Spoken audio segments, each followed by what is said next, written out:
اتحاد کی جانب قدم بڑھاتے ہیں تو گلف کا پورا خطہ اور مشرق وسطیٰ کا پورا خطہ ایک مٹھی کی طرح اکٹھا ہو سکتا ہے۔ تو پاکستان کا یہ جو قدم ہے کہ ہم نے سعودی عرب کے ساتھ ایک دفاعی معاہدہ کیا، یہ بہت امپورٹنٹ اسٹریٹجک فیصلہ ہے، جس سے امریکہ کی بھی آنکھیں کھل گئی۔ امریکہ جو ہے بہت بڑی بڑی ڈینگیں مار رہا تھا، بہت خطے کے اندر خرابی کر رہا تھا اور اسرائیل کے ساتھ خرابی کر رہا تھا مل کے۔ اب اس کو بھی سوچنا پڑے گا کہ اگر اب اس نے کوئی شرارت کی، سعودی عرب کے ساتھ خاص طور پہ کوئی شرارت کی، تو اسرائیل کو منہ کی کھانی پڑے گی، کیونکہ اسرائیل سے سعودی عرب بہت قریب ہے، بہت قریب ہے۔ اسرائیل سعودی عرب سے چلنے والا میزائل چند منٹوں میں، ایران سے تو جو میزائل چلتا تھا اور گرتا تھا اسرائیل میں جا کے، اس کو کم از کم آدھا گھنٹہ لگتا تھا پہنچنے میں۔ تو اسرائیل کو تو پتہ بھی نہیں چلے گا اگر اسرائیل سعودی عرب سے چلتا ہے، اور اگر 100 کلومیٹر رینج کا، 200 کلومیٹر رینج کا، 300 کلومیٹر رینج کا بھی کوئی میزائل چلتا ہے، تو وہ کتنی جلدی اسرائیل میں پہنچ جائے گا۔ اسرائیل کو تو آنکھیں کھولنے کا موقع بھی نہیں ملے گا۔ بیلسٹک میزائل، بر اعظمی میزائل، پاکستان کے پاس پوری رینج موجود ہے۔ شاہین 1 2 3، ابابیل میزائل، اس کے علاوہ پاکستان کا جو الفتح میزائل ہے، النصر میزائل ہے، پاکستان کی ایٹمی ٹیکنالوجی ہے۔ تو یہ جو اتحاد ہے یہ بہت امپورٹنٹ اتحاد ہے، یہ خطے کے لیے میسیج ہے، یہ اسرائیل کے لیے میسیج ہے، یہ یورپ کے لیے میسیج ہے، یہ امریکہ کے لیے میسیج ہے، کیونکہ امریکہ اور یورپ مل کر خطے کے اندر طاقت کے توازن کو برباد کرنے کے لیے مسلسل کوششیں کر رہے ہیں۔ انہوں نے غیر مشروط طور پر اسرائیل کو اپنی سپورٹ دے رکھی ہے۔ اقوام متحدہ بھی جو ہے صرف اپیلیں کرنے تک محدود، اور وہ اسرائیل پر کوئی پابندیاں نہیں لگا رہا۔ تو اس بار بڑا کلیئر میسیج ہے، اور انڈیا کے لیے بڑا کلیئر میسیج ہے اس کے اندر، کہ اگر انڈیا پاکستان پر اب کوئی حملہ کرتا ہے تو اب سعودی عرب بھی کھل کر پاکستان کے ساتھ کھڑا ہے۔ پہلے تو سعودی عرب چونکہ انڈیا کے ساتھ اس کے بہت اچھے سفارتی تعلقات تھے، تو وہ بڑی کلیئرٹی تھی کہ وہ مل کر دونوں کے درمیان میڈیشن کر رہا تھا۔ ترکی نے اس جنگ کے اندر، حالانکہ ترکی کے بھارت کے ساتھ بہت اچھے تجارتی تعلقات تھے، لیکن اس نے اپنا دھڑا بڑا کلیئر رکھا۔ اس نے بتا دیا جی کہ ہم پاکستان کے ساتھ کھڑے ہیں، پاکستان ہمارا دوست ہے، ٹھیک ہے ہمارے بھارت کے ساتھ اچھے تعلقات ہیں،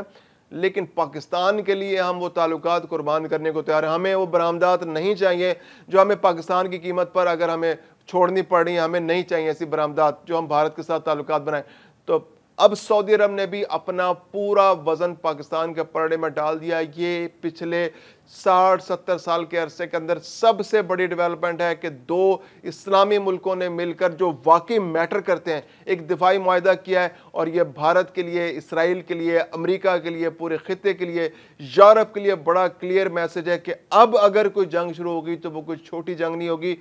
واقعی اب کوئی بڑا مارکا ہوگا۔ اسرائیل کو بھی اپنا بچاؤ کرنا مشکل ہو جائے گا، کوئی اسرائیل اچھا دوسری ایک اور بڑا امپورٹنٹ اس کے لیے کہ جو سعودی عرب ہے، سعودی عرب کے اندر جو سارا ڈیفنس سسٹم ہے اس کا وہ امریکن بیسڈ ہے۔ تو پاکستان، اور اگر اسرائیل پر سعودی عرب حملہ کرتا ہے یا اسرائیل سعودی عرب پر حملہ کرتا ہے، تو جس طرح قطر کے اندر صورتحال پیدا ہوئی کہ اسرائیل جو ہے اپنا اسرائیل کے خلاف سعودی عرب اپنا اسلحہ استعمال نہیں کر سکے گا، کیونکہ امریکہ جب اپنا اسلحہ دیتا ہے کسی ملک کو تو وہ ساتھ میں ڈونٹس اور ڈوز اینڈ ڈونٹس بھی بتاتا ہے کہ آپ اس کے خلاف یہ اسلحہ استعمال کر سکتے ہیں، اس کے خلاف نہیں کر سکتے، اور وہ پھر اس کے علاوہ اس کو اسٹریٹجکلی بھی، اس کے علاوہ وہ ٹیکنیکل لیول پہ بھی اور وہ انٹیلیجنس کے لیول پہ بھی انشور کرتا ہے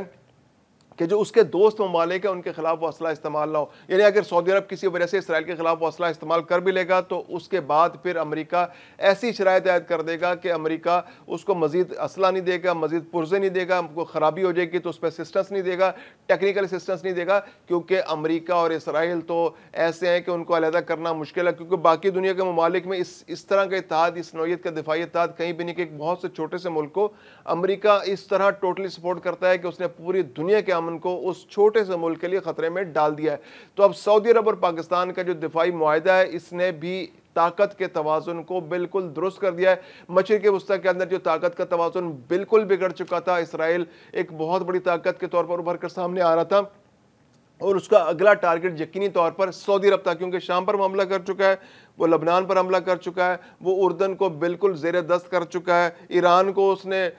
پہ حملہ کر کے اس کو تباہی کی طرف لے کے گیا ہے، یمن پر وہ حملہ اس کا جاری ہے، اس کے علاوہ قطر پر وہ حملہ کر چکا ہے، بحرین بہت چھوٹا ملک ہے، کویت کی بالکل کوئی حیثیت نہیں ہے، عراق کا امریکہ نے بیڑا پہلے غرق کر دیا ہے۔ تو اس خطے کے اندر صرف ایک سعودی عرب ایک ایسا ملک بچا تھا کہ جو اپنی جگہ انٹیکٹ تھا، جو اس کے پاس طاقت بھی تھی، جو صلاحیت بھی تھی، اور وہ ابھی تک اس پر کسی نے حملہ نہیں کیا تھا۔ تو پاکستان کے ساتھ سعودی عرب کا یہ دفاعی معاہدہ جو ہے یہ دنیا کے لیے بہت زبردست پیغام ہے، اور آنے والے دنوں میں پاکستان اور سعودی عرب اگر ملتے ہیں تو چائنا کے لیے بھی رستہ کھلے گا کہ وہ ریپلیس کر سکتا ہے امریکی ٹیکنالوجی کو، کیونکہ دفاع کے لیے بہت زیادہ پیسہ خرچ کر رہا ہے سعودی عرب، اور اگر یہ $80 ارب امریکہ سے شفٹ ہو کے اگر چائنا کی طرف جاتا ہے تو J-10 طیارے، JF-17 طیارے پاکستان کے، اس کے علاوہ چائنیز کی وہ ٹیکنالوجی جو پاکستان نے ابھی بھارت کے خلاف استعمال کی ہے، اگر وہ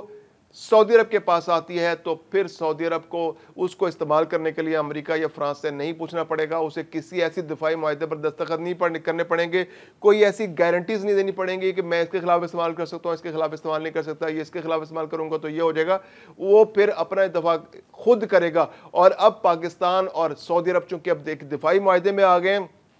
تو پاکستان سعودی عرب کی دفاعی صلاحیت کو بڑھانے کے لیے، اس کی دفاعی پروڈکشن کو بڑھانے کے لیے، اس کی کیپیبلٹی کو بڑھانے کے لیے کچھ جوائنٹ وینچرز بھی شروع کر سکتے ہیں، جس سے پاکستان اور سعودی عرب مل کے اپنے ایئر ڈیفنس سسٹم بنا سکتے ہیں، مشترکہ بنا سکتے ہیں، اسلحہ سازی کر سکتے ہیں، جہاز بنا سکتے ہیں، اور چائنیز ٹیکنالوجی کو بھی لا سکتے ہیں۔ اس کے علاوہ رشین ٹیکنالوجی بھی اب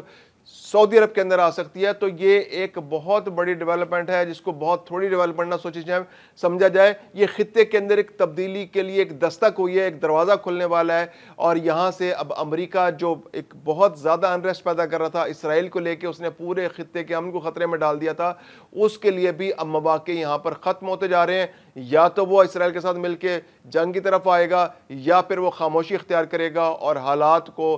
میں جو تبدیلی آ رہی ہے اس کا بیٹھ کر معائنہ کرے گا۔